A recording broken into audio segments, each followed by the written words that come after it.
Hello, everyone. Back to this seventh and final paper session of this conference. We are looking very much forward to our next two talks, first of which is going to be presented by Julia Mönig and Sergio Genovesi. Please, floor is yours. Thank you very much, Marius, and hello, and thank you to everybody for watching. The title of our talk is Certifying Sustainable AI in the framework of the AI.NRW flagship project. So to begin with, I would like to spend a couple of words on the AI.NRW flagship project, Certified AI. This project is relatively new. It started in March 2021, and it aims at developing test procedures that can serve as a basis for technical and ethical standards and norms. The project is led by the Fraunhofer Institute and brings together knowledge from different fields such as philosophy, legal studies, economy, computer science, and so on. And as a ethicist and philosopher, we are focusing especially on the ethical parts of this certification, and the ethical certificate. In the framework of an ethical certification, our goal is that AI-powered software will have to satisfy minimal ethical requirements, and the concrete requirements will be defined based on a use case analysis and will be different depending on the field of application. We are working with several external partners, which are from the corporate world and are many German and international companies, which will provide us with their concrete use cases. So in order to allow us to define the ethical criticalities in different field of application, because one of the first problems in writing a catalog of ethical criticalities is that according to the different field of application, different ethical criticalities can come up, and we will try to cover most of the fields of application, medical field, financial field, recruitment, and so on.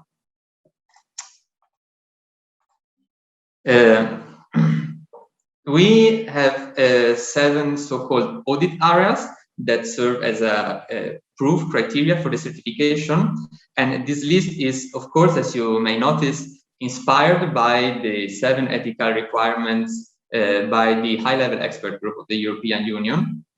And you can see there are ethic and law, autonomy and control, fairness, transparency, reliability, security, data protection. And if you're familiar with the high-level expert group AI requirements, you can notice that one is actually missing, and this is the environmental sustainability. And so today we would like to show you how also environmental and social and economical sustainability, so sustainability in its 3 pillars, can be seen as an ethical issues and can fit also in an ethical in the framework of an ethical certification. And here you can shortly see our project partners, Fraunhofer, as I mentioned, the Federal Office for Information Security, and then Aachen and Köln University, which brings knowledge from the field of law and economy, DIN, that's the German Standardization Institute, and then the Ministry for Innovation and the Projektträger Jülich. I do not need to spend a lot of words on this slide, since in the last 3 days we discussed a lot about different definitions of sustainability. So I will just read and say that we see sustainability as both environmental sustainability and fairness, and more specifically referring to decolonial approaches, fair work conditions, practices against discrimination and inequality. And we also see accessibility and reusability issues as very important, both concerning hardware and software aspects of AI systems, for example, concerning to open access of data and programming, or to raw material exploitment. And now I hand over to Julia, who will show us how sustainability can be considered an ethical issue. Yeah, thanks, Sergio. So, of course, we also prepared the slide with the definition of the sustainable development from the Brundtland report. And since we have talked a lot about this already, I just would like to highlight two or three aspects. And this is the beginning of the sentence of the quote we show here. Humanity has the ability to make development sustainable, to ensure that it meets the needs of the present without compromising the ability of future generations to meet their own needs. So we have said a lot about the intergenerational issues, past, present, and future. Here we also are thinking about the needs. So the Sustainable Development Goals also highlight, or one of the reasons that the UN came up with them, is that some people in this world actually do have more than they need, and a huge part of the population actually has not enough even to cover their basic needs.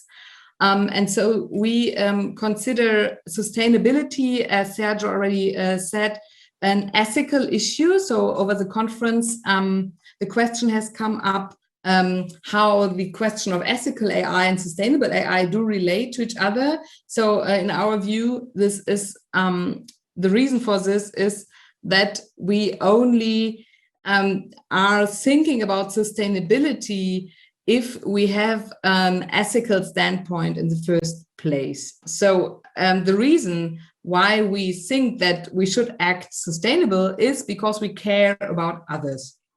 And here we do refer to the needs that have changed over the course of time. We have this Native American saying here, we do not inherit the earth from our ancestors, we borrow it from our children. I think this relates very well to what Sarah just said in the WEF panel and what she told us about Maori culture. And because at some point in history, over all cultures, people usually only used what they needed. But then since the industrialization, or maybe already since modern times, the production did exceed the needs.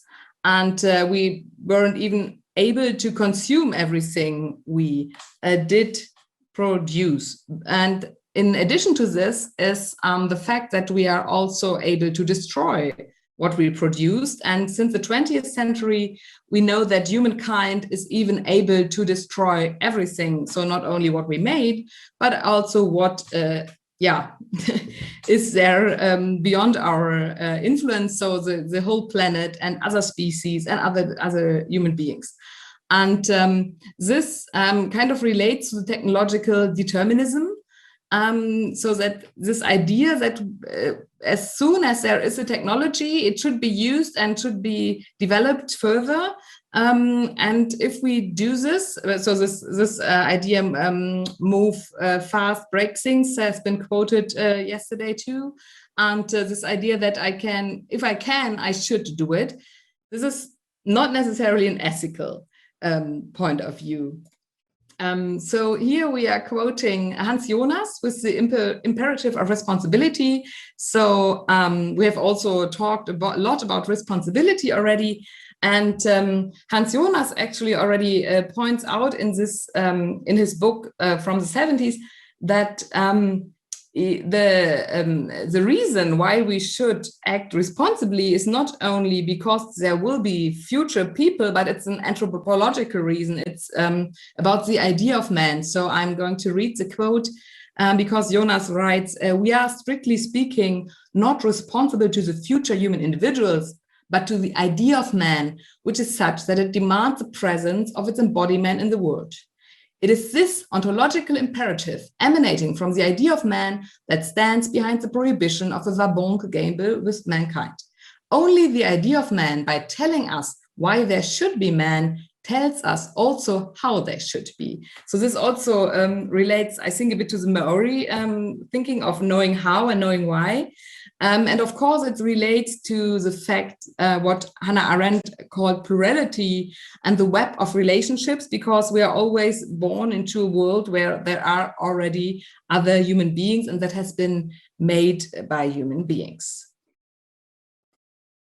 And so we have already seen the different layers of responsibility in, I think, it was Federica's talk.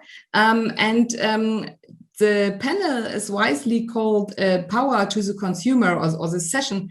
And we put a question mark there because, of course, the ethical label and the certificate we are working on is a way to inform the consumer, but just because you're informed doesn't mean that you have any power. I mean, it's of course a basis for decision making, but it's not enough. That's why in Europe and in the European research funding realm, responsible research innovation is being employed, or at least people try to, the European Commission tries to use this. I think Gordon also talked yesterday about responsible innovation. And here the process dimensions of anticipative and reflective are very important. So if you do invent a new technology and deploy it, then you should anticipate and reflect about its consequences. And this, of course, is nothing new, because in technological and technology impact assessment, this is also been done since several decades. And there are also ethical impact assessments and data protection impact assessments. And it's also what is being discussed under the label of ethics by design and ethics in design, also mentioned by Markus Gabriel in his keynote. And the problem here is actually this multi-layered responsibility, because the processes might be that complex that people have difficulties to act ethically, responsibly, sustainable. And this is why in the certification project, we suggest to define and to use minimal ethical requirements.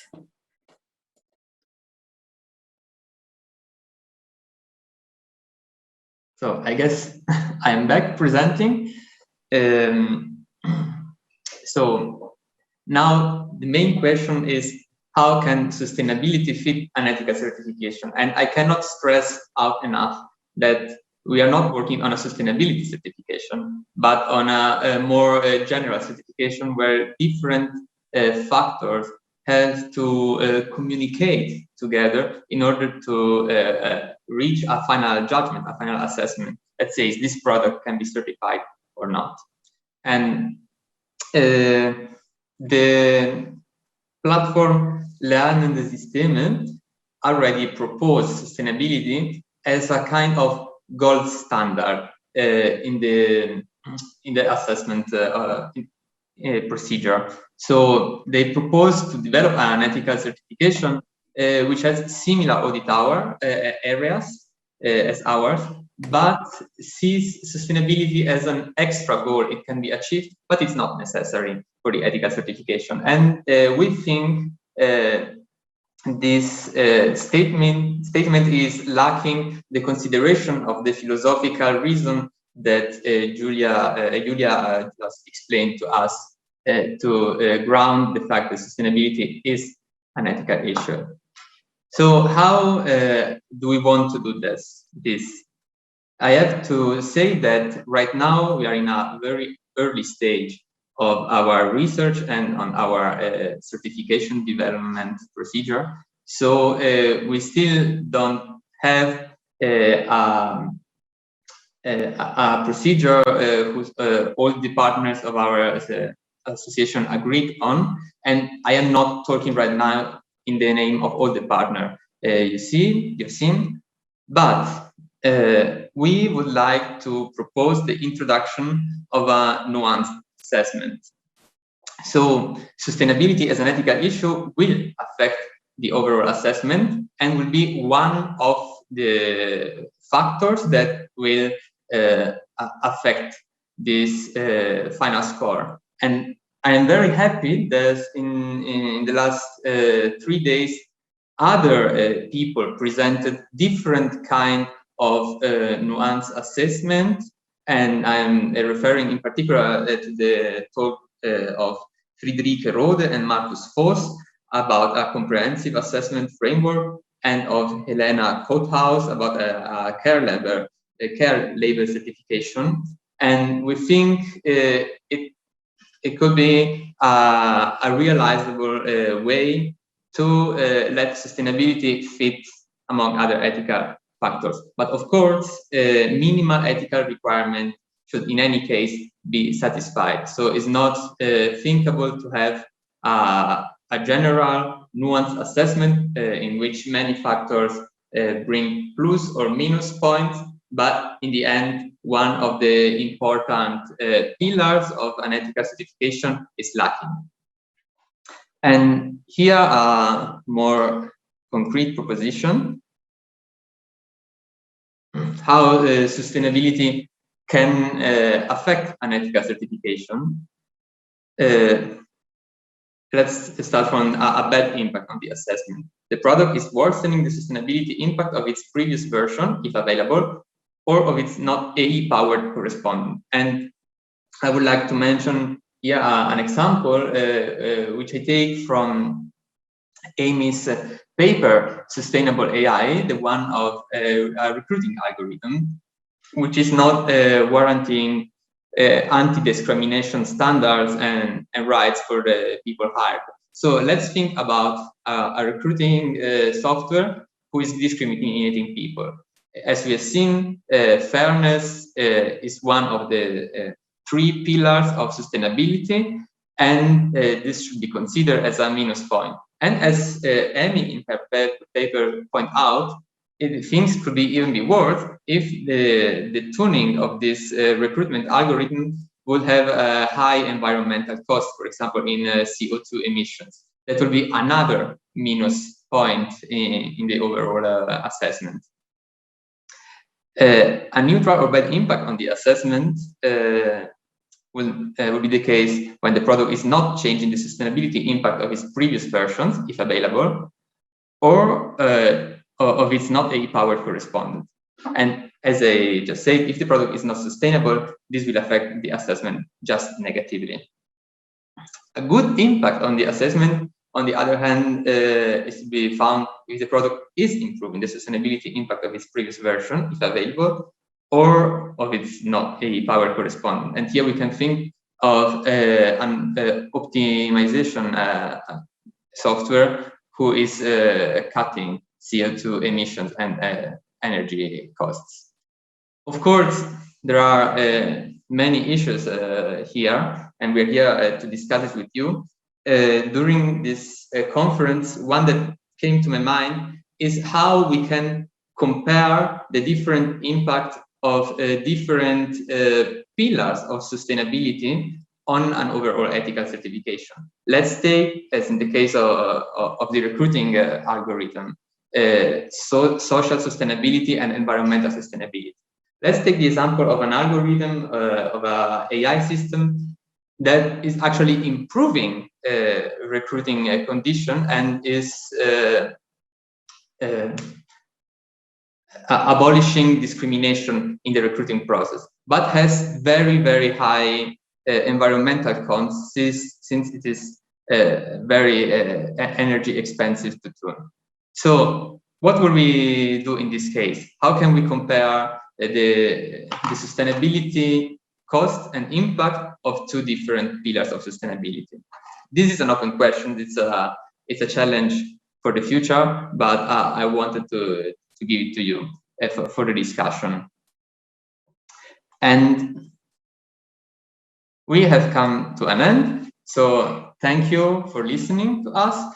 And I just want to say that you can find more information about us on the website of the Center for Science and Thought, and also on the website of the project AI.NRW, which I can, the link of which I can drop now in the chat.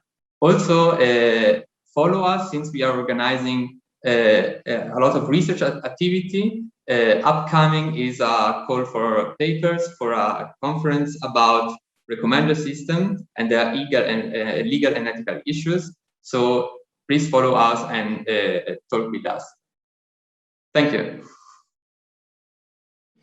Thank you very much. So let's move on to the Q&A section of this paper session. The first question that pops up, of course, because it's one of the main important issues of these ideas and policy recommendation is, so whose responsibility? This was, I think, one of your slides was entitled that way, and so the question I have in front of me is, who should we push with certification? Should we companies or consumers? That is, should we put pressure on companies to get certification or pressure consumers to buy certified products? So where would you start? Where do you see challenges, and what would your ideas be? If I may start, I think I mean, pressure in a liberal democratic society and so on, but I think there should be political decisions that do enforce, I don't know, that are kind of, let's first say that are encouraging companies to certify their products, and processes too. So this has been also discussed during the last days, that there are other products in which we are totally used to having a check. I think someone said, like for cars, you know that you have to take your car to the technical control, like in a different, time span for depending on the country, but never mind. So I think we should get used to this kind of quality control, but if we're talking about forcing or enforcing, then it should be in a certain way legally binding. So it can't be enough that there is just a stamp on the product informing the consumer this has been checked by some, in our case, ethical committee, or some ethicists have been looking at this, or the company has kind of thought about some ethical questions. That's not enough. We have to work on this, that it becomes more than that. And if you allow me to add something to that, since the name of this panel is Power to the Consumer, I mean, there is just not two actors or three actors like consumers, politics, and companies. There are also influencers, and I mean not Instagram influencer, but like literally us and people who have a big public that they listen to, and activists that can persuade people that such issues are important. Let's take, for example, biological food, or awareness that a meat-based diet is not that healthy. Right now, an enormous amount of people want to buy biological food and check on their diet. And this is because awareness was reason. And this is what we are doing right now. I mean, now we are among academics or other people who are interested, who are listening to us on the platform, but we have to spread the news. So consumer will want to have this kind of certification. And even though this is not the right reason for companies, but companies will want to have a certain certification to meet the consumer needs. And this is also very important. Is not as I said, is not an ethical reason to do the certification, but this is one of the things that could help a certification just to become a standard. And as Amy mentioned yesterday, there are right now at least 3 big projects in Germany aiming at developing a certification or policy norms that leads to a certification. And this means that also politics sees that there are a big demand for this kind of product, for a certification, and wants to move public funding in this direction. Okay, I have a follow-up question from the audience.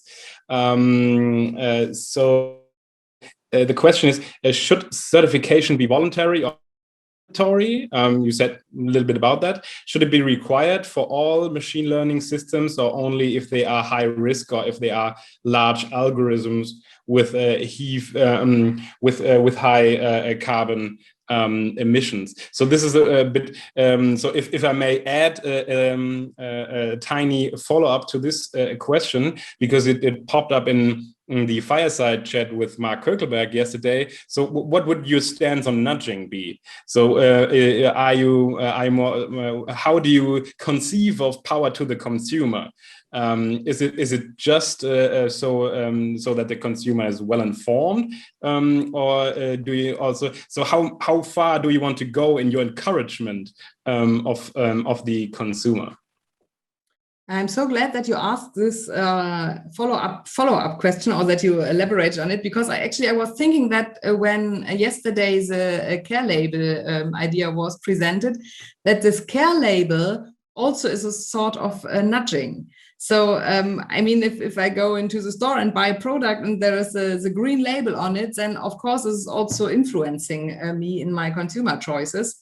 I mean, there are many other factors that are influencing my choice, but still. So I think I actually, me personally, I'm skeptical about nudging, because it's a form of manipulation, even if the aims might be good ones. So the mandatory part should be on the other side, so not for the consumer, right? I mean, it should be legally binding for the producing industry.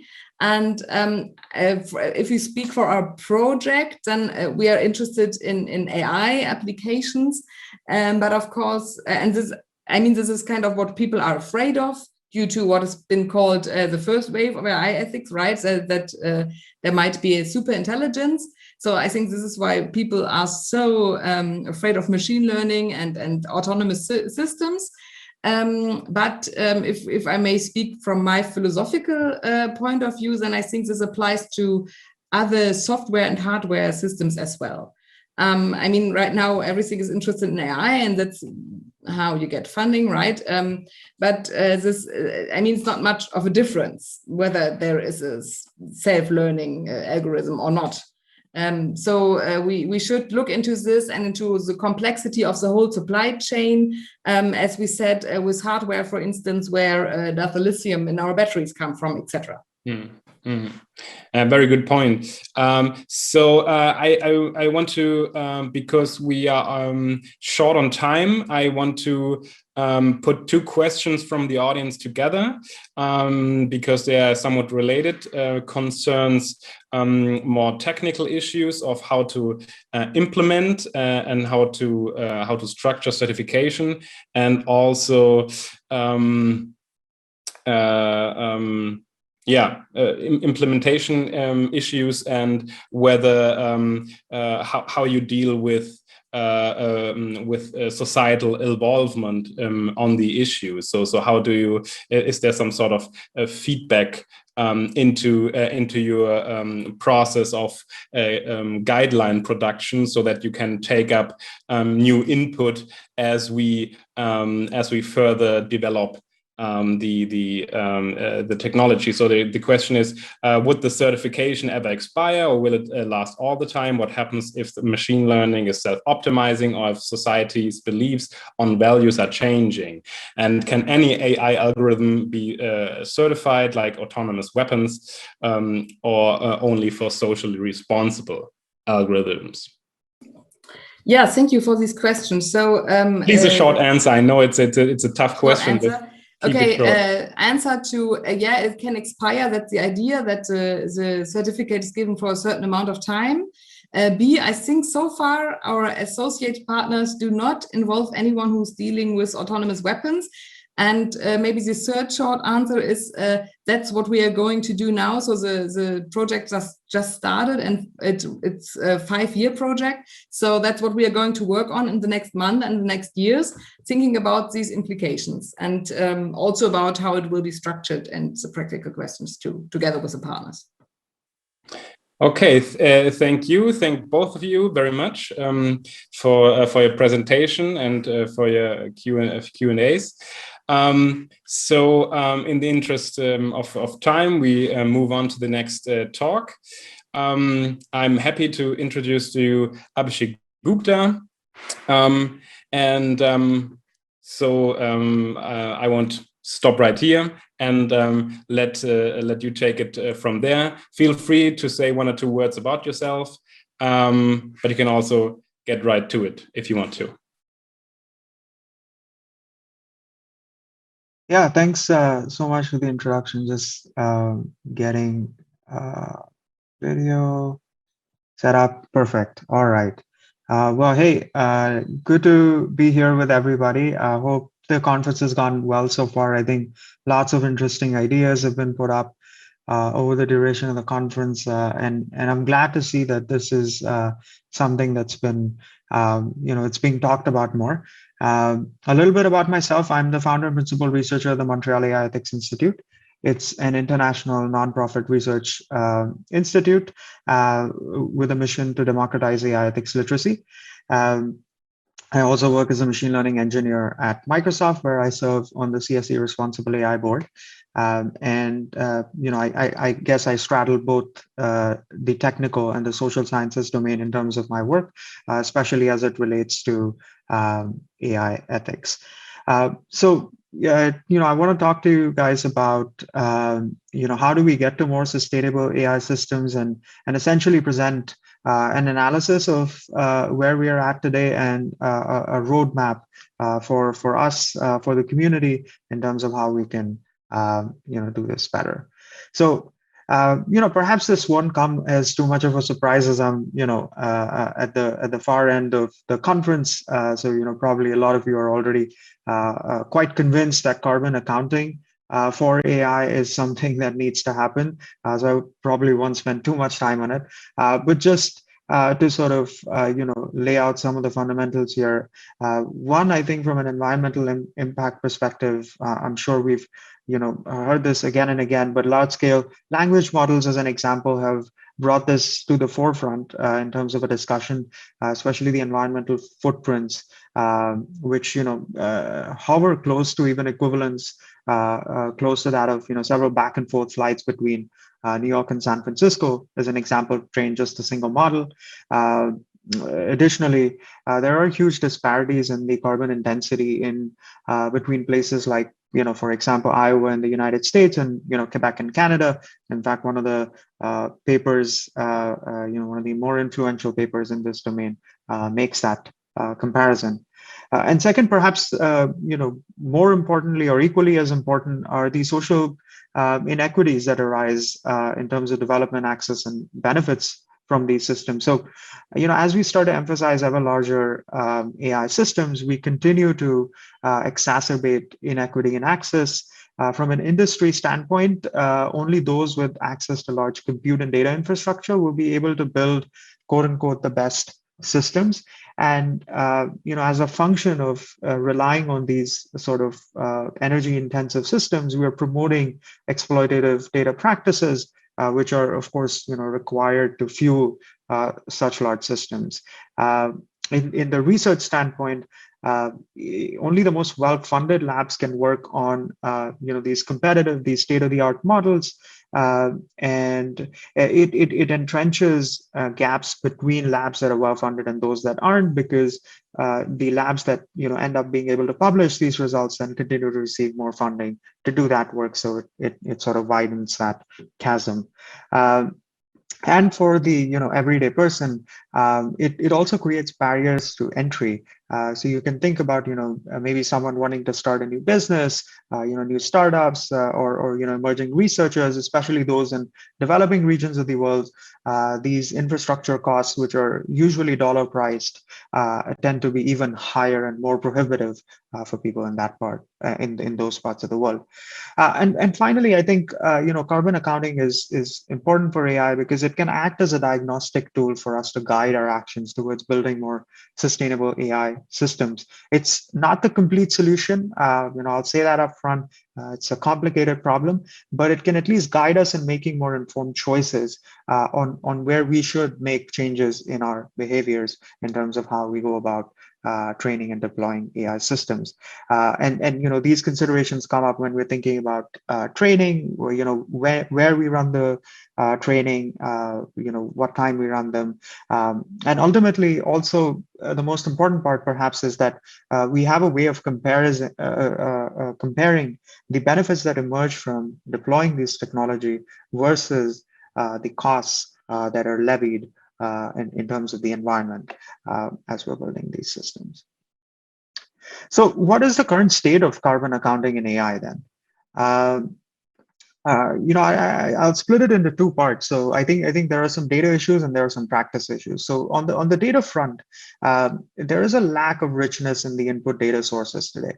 What I mean by that is that a lot of the tools and mechanisms that we have today for doing carbon accounting rely on sort of static data in terms of the energy inputs and mixes that are coming in. So, and this becomes particularly problematic in places where you have renewable energy mixes, where there's a high degree of dynamism and also a high degree of variability in terms of carbon intensity. Also, statically published numbers that are often used as sort of backup databases to compute some of these carbon emissions are inadequate. If we make the assumption that the data center is using highly localized sources of energy and perhaps not sourcing them from a little bit further away, we get into some sort of some problems in terms of getting accuracy with those estimates.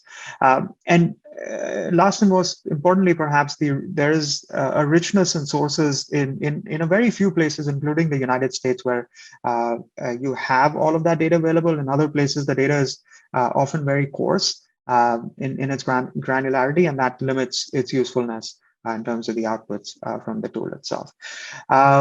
There's also a lack of consensus on measurement methodologies, and some of the speakers, in fact, one of them who presented their paper as well, there is a disparity in terms of the different ways that we're proposing on how we measure this in the first place. So some pieces of literature, suggest looking at, outputs from the power indicators and the CPU and GPU, like, the NVIDIA SMI tool, but others suggest, looking at the number of floating, the floating point operations as a way of sort of quantifying the impact and then, translating that into carbon emissions.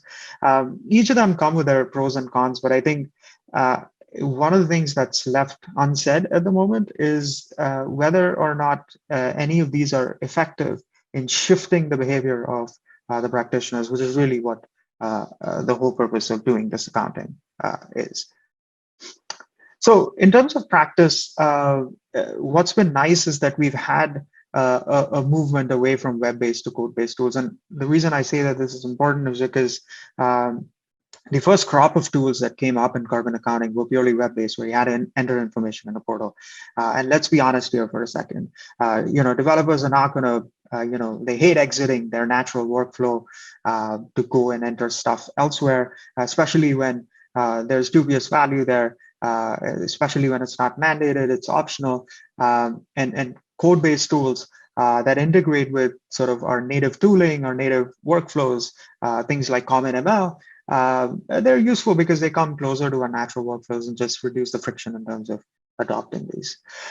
And this perhaps, is an unfortunate point, but this is still perceived as an esoteric practice. It's far from being normalized In fact, I would say even the most daring practitioners don't use this. And the evidence from that, of course, there's no systematic study, but you can look at the GitHub repos with these tools. And even anecdotally speaking with fellow practitioners and researchers, you'll find that this is neither well known nor well utilized. And perhaps the first course of action needs to be building awareness, as we're doing as a part of this conference today as well. So of course, it's all fun and games to point out problems, but I'd like to lay out a roadmap of potential ideas that can help address some of these problems as well. Some of those items on the roadmap I'm working on personally. I'll come to those towards the end of the presentation. I'll also leave you with a way to get in touch with me if those sound interesting to you. But some next steps that I think are important if we want to realize this vision of building sustainable AI systems. First thing is, we need to have better data aggregation and collection, right? So, I mentioned this before, but we don't have enough granularity and real-time data in a lot of places. And that's, I know it's not a problem that we can directly solve, but I think as we start to raise the demand for it, we can create a market where players start to step in and enable this sort of data aggregation and collection. And this of course, has other benefits as well, because, other folks can build applications on top of that. And yes, there are existing APIs, but again, they're concentrated to a few regions, notably Europe and North America, less so the case elsewhere. And hopefully, that helps to move us a little bit forward. Next up, I think standardization and measurement methodologies is going to be important, because it'll help us to make meaningful comparisons. I think if we compare apples to oranges, obviously it's not going to help people make informed decisions and ultimately want to yield environmentally friendly results. So we need to start working towards a consensus in terms of what should we be measuring and how should we go about measuring it, so that we're arriving at a consensus and standardizing that a little bit. If we can back that up with empirical evidence, that I think will be critical for success. Since we're all really, really smart people working in this, we won't be convinced otherwise. And I think in research, if we in applying the different sort of currently proposed methodologies, if we apply them against different sort of target architectures and systems, and then compare the differences that we get in terms of the carbon impact, I think that could be one way of arriving at something where we have that empirical evidence backing that. The next thing I think that's important here to think about is mapping the needs of the practitioners. It's very, very important to understand what it is that is needed in the tools to increase adoption as a starting point, but also what will guide and change behavior. And the movement, as I said, from web-based to code-based tools was a step in that direction. But what else do practitioners need to get useful insights from this carbon accounting? And that's something that I think speaking to them and talking will help. Also, demolishing the barriers between research and application, in the sense of work that's happening in this space in industry and in applied ML labs, and what's happening in academic research labs. That needs to be bridged if we are to get to a place where we understand these needs better. Workflow nativity in tooling, as I already said, I think if we bring the tooling closer to the native workflows, we'll be able to boost adoption. But this, I think, requires a little bit more UX research at the moment with everyday practitioners across research and industry. And the outputs from these tools need to be tailored for the audience who want to trigger behavior change. Certification, I think luckily we had quite a bit of discourse on that just now. But I think it's again important, if we are to make these comparisons, also being able to verify the claims that are being made about these systems. Certification is going to help. Some of my work at the Montreal AI Ethics Institute explores that. I also have some work coming up with the Green Software Foundation that I'd encourage you to reach out to me to talk more about that. But ultimately, I think an additional benefit that will arise from this sort of certification is that it'll be useful for those who are downstream consumers of some of these off-the-shelf systems from cloud providers and understanding how what the carbon impact is going to be. So soft requirements is this interesting idea where, perhaps at conference publications similar to, broader impact statements, we can make these requirements so that we push people towards, making this an integral part of their publication process, of their research process, of their deployment process. And I think, starting at conferences is a nice soft way to test out this idea and see how much traction it gets, and also tweak it as we start to make it more normalized. And when we're talking about normalization, I think evangelism, is going to be critical. And of course, this conference is helping to do that a little bit. But if we again, emphasize these ideas at top tier ML conferences, even in perhaps some of the courses that are taught at universities, talking about this in popular media articles, I think that's a great way to, again, hammer home this idea that we need to be thinking about some of the carbon impacts of these systems that we're building, so that we edge towards building more sustainable AI systems. And I think there are alternatives available as well. I mean, we don't need to just rely on very large scale AI systems to achieve results. I mean, we've had some fantastic results, even by distilling down networks, the whole tiny ML movement, where we're trying to bring some of these ML capabilities on the edge. Of course, they take trained models and then deploy them on the edge. So obviously the training cost has been borne elsewhere, but there's also a push in that community for having distilled compressed architectures that achieve similar results, not the exact same, but within tolerable limits. Having the smaller footprint, utilizing mechanisms like quantized computations again, or tailored hardware that is proven to be more efficient is another great way of going about doing this. And then, federated learning, apart from all the tremendous benefits that it offers, and, take that with the caveat that there are some limitations to how, you can use federated learning.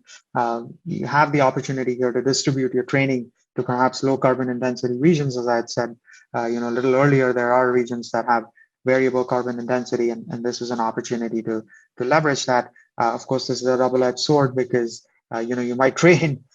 You could have trained in a low carbon intensity region, but if your consumers or if your users are in high carbon intensity regions, then the problem is inverted there. But nonetheless, there are alternatives to large scale models that we can explore and think about. Finally, just want to highlight really quickly some ongoing initiatives and ways to work with me if you found any of these ideas interesting that I talked about today. First, there's Microsoft Sustainable Software Engineering. In fact, I just wrote about this a little while ago, so I encourage you to check that out. It expands on some of the ideas that I presented today, but also gives you a few ways there on how you can get involved. Next up, we're working on something for Azure ML. So Azure is, I'm sure you're familiar, Microsoft's cloud offering. And so, we're trying to get some integrated statistics from Azure ML on carbon emissions and make that available to developers who are using Azure. This is something that, we worked at the Montreal AI Ethics Institute. So it's a holistic framework for evaluating both the social and environmental impacts jointly of AI systems. I encourage you to check it out. It's called Secure Social and Environmental Certificate for AI Systems. Again, happy to share the link after the presentation as well, or you can email me, or if you search for it, you should be able to find it online as well. This is some work that we did there, where we put together a few pillars to understand, or to better understand and equip people to assess the carbon impacts of these AI systems. And finally, also part of the Green Software Foundation, this is something that has been spearheaded by Microsoft, which I'd encourage you to check out. And if you have questions, please feel free to reach out to me. Happy to entertain those and see if there are ways for us to synergize our work and push forward on that. And yeah, finally, just a few ways to reach me. You've got my Twitter handle on there, my email address, my website. If any of these ideas were interesting, a lot of these initiatives are active at the moment, so I'll be more than happy to entertain not only queries about or questions, but also if you'd like to work with me, please feel free to reach out. But thank you for listening. Happy to take questions now. Thank you so much for this great talk. You are perfectly in time.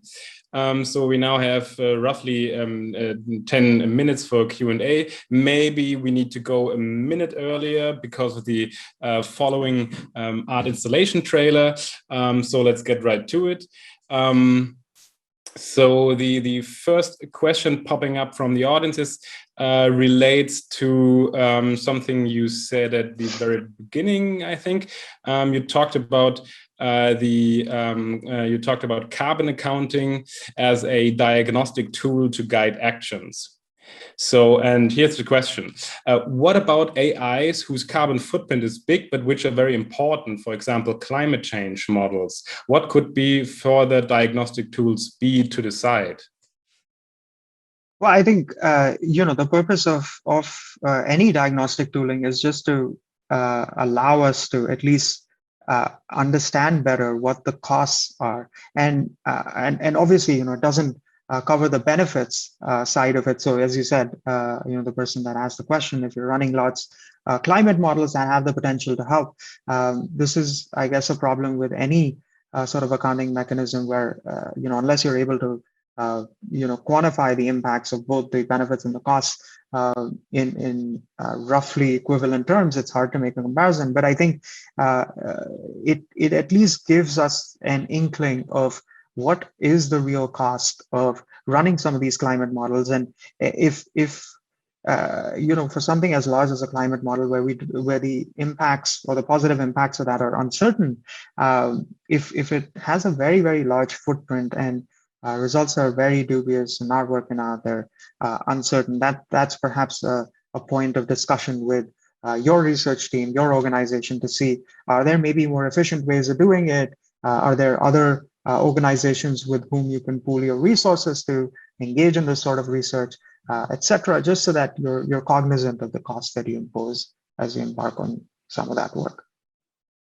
Okay, if I can follow up myself here, because this ties in with something what Roy Schwartz said in his talk. He pointed out that the data sets are getting bigger and bigger, and of course this leads to a bigger carbon footprint.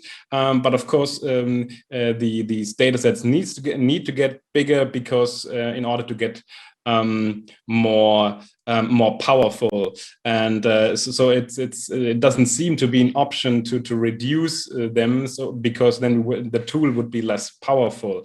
Are there other options, like also from a technical side, to manage that somehow, or are there ways? Yeah, no, that's definitely a great point, right? And I think that's what I was, I guess, trying to allude to towards the end of my presentation, was that I think we need to explore alternatives, right? In the sense that if we continue on this path where we prioritize large models, they necessitate having large data sets, because, as you said, right, the power comes of those large models comes, if they're not pre-trained, come from having large data sets, because otherwise you just it's going to be a fruitless effort. So on the other hand, if you explore other architectural forms, if you look at some of these distilled networks, or even if you look at how you can perhaps even fine-tune pre-trained networks, so you don't have to rely on such large data sets, there are technical alternatives available there are mechanisms of being more effective from a data standpoint, so that we can move away from these exploitative practices in the first place. Like, why are all these organizations trying to collect as much data as possible? Of course, their hope is that you can glean extra, patterns from it, maybe try and sell you something more. But also it's necessitated by the fact that we have these large models that we want to run, which require these large data sets. So if we shifted our mindset, if we made it more, feasible, acceptable, normalized, that there are alternatives and that we should be exploring those, that perhaps might shift the conversation away from large models. Thank you for your response. So another question from the audience. So it's great to hear what Microsoft is doing in the space. Do you think it is the responsibility of tech companies, or should there also be legislation or mandates on this? I think it's a multi-pronged approach, right? No single mechanism works. So yes, as a company, we take great pride in being able to put forth some of these ideas and put them into practice. Simultaneously, I think having some of those legislative mandates helps to nudge the entire industry in that direction as well, and it also helps to alleviate some of the other concerns that I pointed out in terms of paucity of rich data, real-time data. Because if this becomes a legally mandated requirement, you'll start to see more companies and initiatives popping up that make this sort of data available, because now there's money to be made, because there is a market and there's a demand for these sorts of things. And as long as it's just driven by the responsibility of corporations, they're going to do their best effort. But the rest of the ecosystem needs to come along as well, and perhaps some of them need stronger nudges, and that might come from legal avenues. I like the multi-pronged approach you are taking. So given your interesting background, you said you are straddling like both worlds, so social sciences and the tech world. So I'd be remiss if I didn't ask this question. So that also popped up quite often, especially in this section. Namely, so you pointed out some of the challenges, and which would you identify as the biggest one? What is the biggest challenge we need to take on? So what are the priorities here? So what to tackle first, and what is more down the list? I think first and foremost, we need to get a better understanding of what will actually shift behavior change, or sorry, what will shift behavior, right? Because yes, we can collect, richer data, more real-time data. Yes, we can move towards more workflow native tooling, etc. Unless we get a clear understanding of what is it that practitioners like myself, who write these systems every day, what is it that causes us to change our behavior? Unless we get a fine understanding of that, everything else is sort of moot. Because I think once we get a firm understanding of, okay, this is what's going to cause this data scientist or ML engineer to change their behavior towards an more environmentally friendly methodology, that's when we can tailor what sort of tools we build, what sort of data we collect, how coarse and or granular does the data need to be. Maybe the current granularity of data is enough, but it's not being presented in terms of outputs from the system correctly or appropriately. And that's why it's not causing behavior changes. So I think first and foremost, that's what needs to happen, is where we get a better understanding of what is it that will trigger people to change their behaviors. And then everything else, I think, will get shaped up and follow. Okay. This is if I understand you correctly. So are you saying transforming requires self-transformation? Is that what you said when you say, well, we need to start at behavior?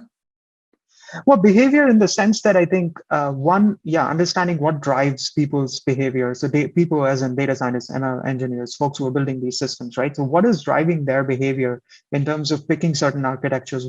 And if I was to give them insights and saying, hey, the carbon impact of this is going to be X and that's going to be Y, whatever, is that actually causing behavior change, right? So the transformation needs to happen from the perspective of their behaviors, but what is going to trigger that change in behavior?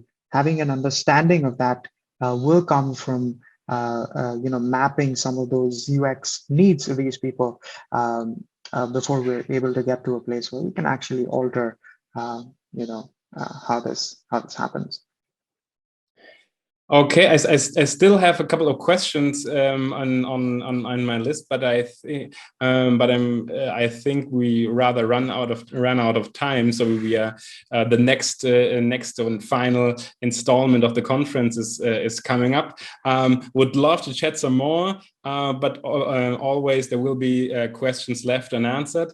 But thank you very much for being here and answering at least some of them. I hope the conversation goes on. And now I will simply move on to the next section. I think in a minute or two, the art installation trailer will start. At this point, I'll let you go. But please do not go anywhere. Stay tuned. I'm very excited about the art installation trailer. And so I'm handing over the mic to Amy.